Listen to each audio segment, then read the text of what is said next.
I can't support somebody that's coming after my livelihood. I can't support that. I may have it one time. I can't when you come out and make a stance against Bitcoin. It makes no sense. Is there more bills coming out that are pro-crypto? Call your congressman, call your senator, say, I want you to vote this way on this. This is the most important issue of our time right now. Hello. You guys hear me? Pretty good? Okay. We're going to do a little meetup here. So basically, generally, the way that we do these meetups is I'm going to talk for a few minutes, and then we can do Q&A and stuff like that, and then people want pictures, we can take pictures or whatever.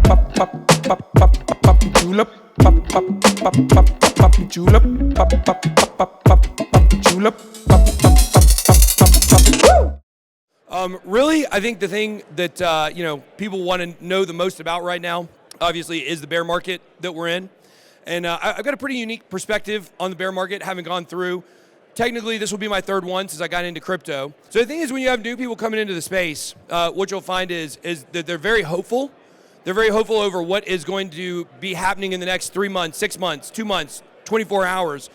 And you have these events like the Vassal Hard Fork, for instance, where you look at that and you say, man, like this has been such a great upgrade to the network.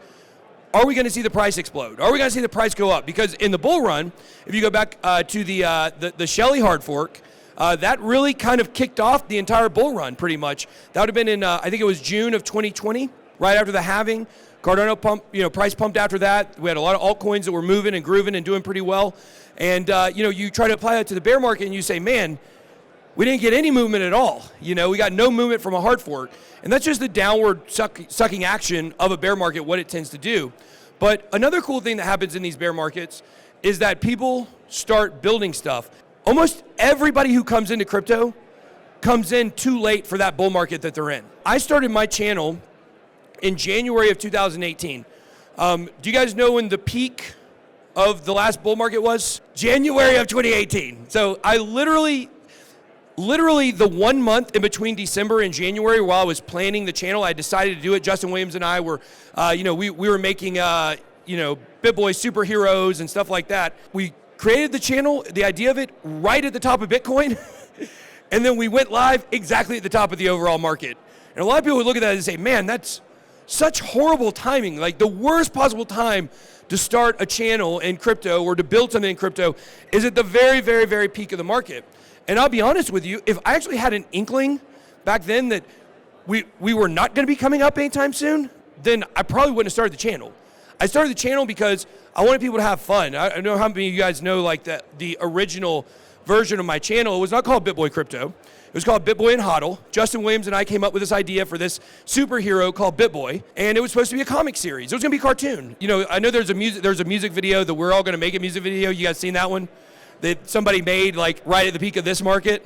And people are like, when people are making music videos and cartoons, like that's time to exit, What ended up happening is I worked so hard in the bear market.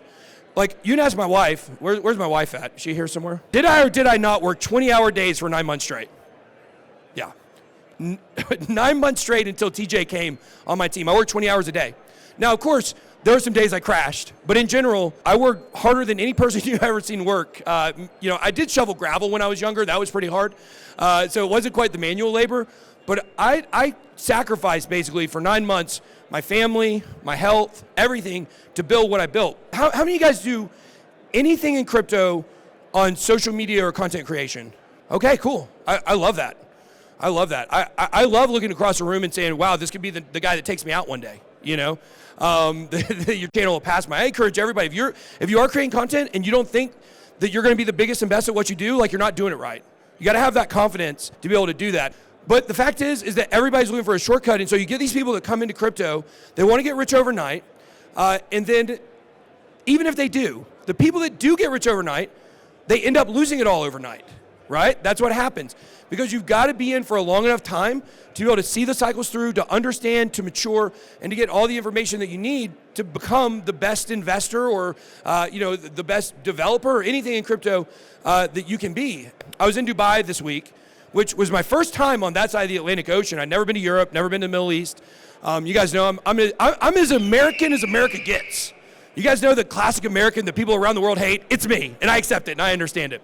But the fact is that I was in Dubai, and I got to see Carl and Chris from MM Crypto. Like, obviously, those are some of my good friends. I'd never met Carl in person before. I had met Chris before. I was out there with Altcoin Daily as well, Gareth Soloway.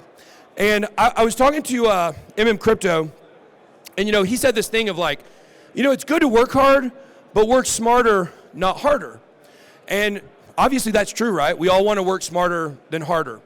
But you can't replace the hard work. You still got to do the hard work, even if it's easier hard work. Now am I working smarter rather than harder is having people like Justin Williams or DZ or TJ that come in and do stuff with us. And I'm able to delegate, and I don't have to be everywhere at once, which allows me to go to Dubai. I can go to Dubai and do a conference there, and the show still goes on. You have a lot of people that talk about retirement, talk about I want to build this thing so one day I can step down and blah, blah, blah, blah, blah, blah, blah, blah. No, y'all are stuck with me because I freaking love crypto. I love crypto. And I think a lot of these people, they are in it for the money. And that's not wrong. That's okay. It's okay that they're in it for the money, because why do you go to your job? Do you go to your job because you really, really love sitting in a cubicle and typing up, TPS reports or whatever? When that thing from Office Space, TPS reports. I need a cover for my memo for my TPS reports. I deeply, passionately, from my heart, care about where this goes. Not only because I think the world is going to a really dark place if we don't have something. I've said a lot of times, I'm not saying crypto is the answer, but it's the only chance that we got. There's nothing out there right now that's going to guard us from the World Economic Forum, that's going to guard us from centralization, that's going to guard us from censorship. This is all that we got. So if this doesn't work, we're all screwed. So we work on bills and legislation. We're working on right now the anti-SBF bill, basically. I wish I could give you guys more details about that. We're trying to get, hopefully the next month or two we'll be able to, but we're trying to fight against what these people are doing. They want to destroy crypto. I get my hands dirty. I call out Gary Gensler. Do I do that because it's fun or I like attacking people? No, it's because Gary Gensler freaking sucks and he's horrible for crypto. People need to know, and they need to understand this space can go to a very dark place. Inflation has been so rampant, and yet we haven't seen the inflation of wages, right? People are making the same amount for the same jobs they were doing 10, 15 years ago, but all the cost due to the fiat system has gone up, and that sucks, and I know what that's like. So yes, I worked really hard to get where I'm at. Yes, there's certainly a little bit of luck involved. You can work as hard as I worked, for sure, and not get the results that I got. And so I'm very thankful, and I feel very blessed about all that. But I still want to fight for the common person. I want you guys to all get that dream. So this is a Cardano question, and in the thing you were talking about today, you talked about Cardano's going to catch up, the future is there, and the top ones, like you said, Space Buds, Ape Society. Do you think when all this explosion comes that now, while things are less, we should be hitting the blue chip Cardano things, not others? Yeah, I think the right answer to that is yes. I think the answer is, it depends on the direction of the blue chip right now. If it's been going up considerably in price recently, then you may want to wait for it to come back down. If you can find some that are kind of going down a little bit, that would definitely be a good time to buy them. I do believe that the NFT space or Cardano is a way that it can catch up to Ethereum, at least in volume of NFTs. That's not going to push it past Ethereum total, right, or in market cap. But when you're looking at the explosion of Cardano NFT ecosystem, it is superior.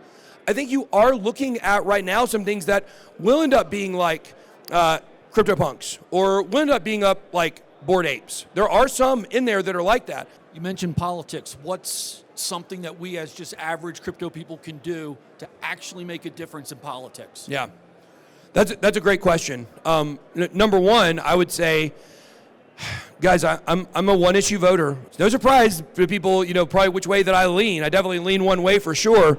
But if you come out and you're against crypto, I'm not voting for you. I'm not voting for you.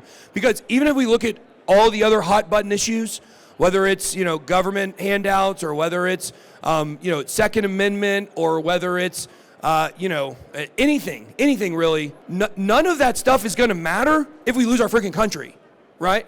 If we become controlled by the technocracy, where it's all Amazon and Facebook are running our country, and that's kind of where we're at right now. So I would say, obviously voting and standing up for people that are pro-crypto, and then being willing maybe to cross the aisle if the other person is pro-crypto and your person's not. I can't support somebody that's coming after my livelihood. I can't support that.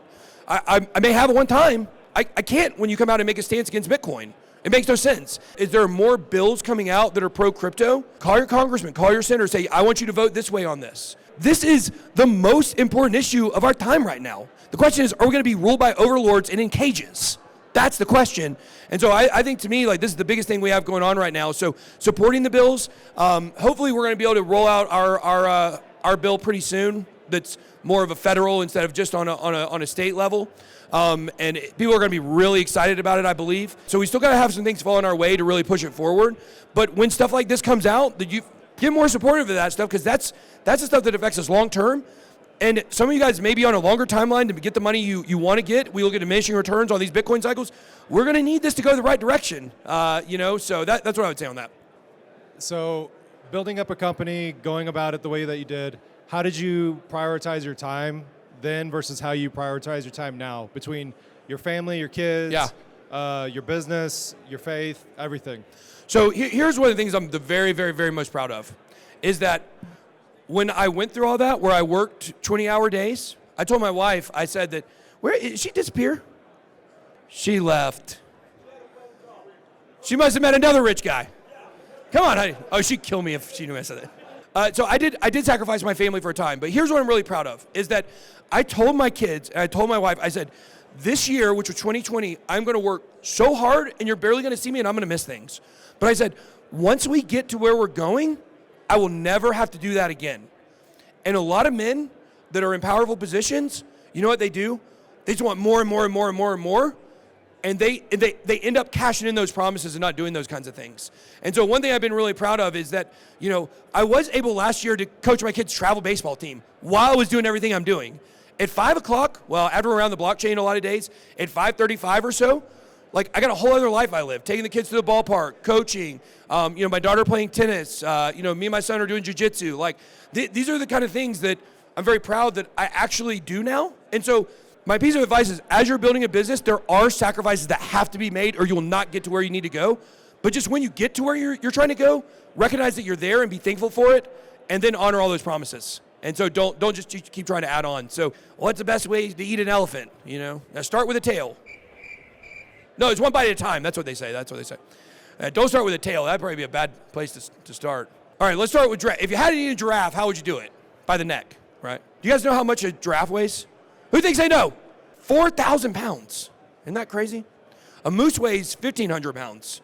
You wouldn't think a giraffe would outweigh a moose by that much, but it did. They're girthy animals, guys. Girthy animals. They got a girthy neck. And thank you guys for listening to me.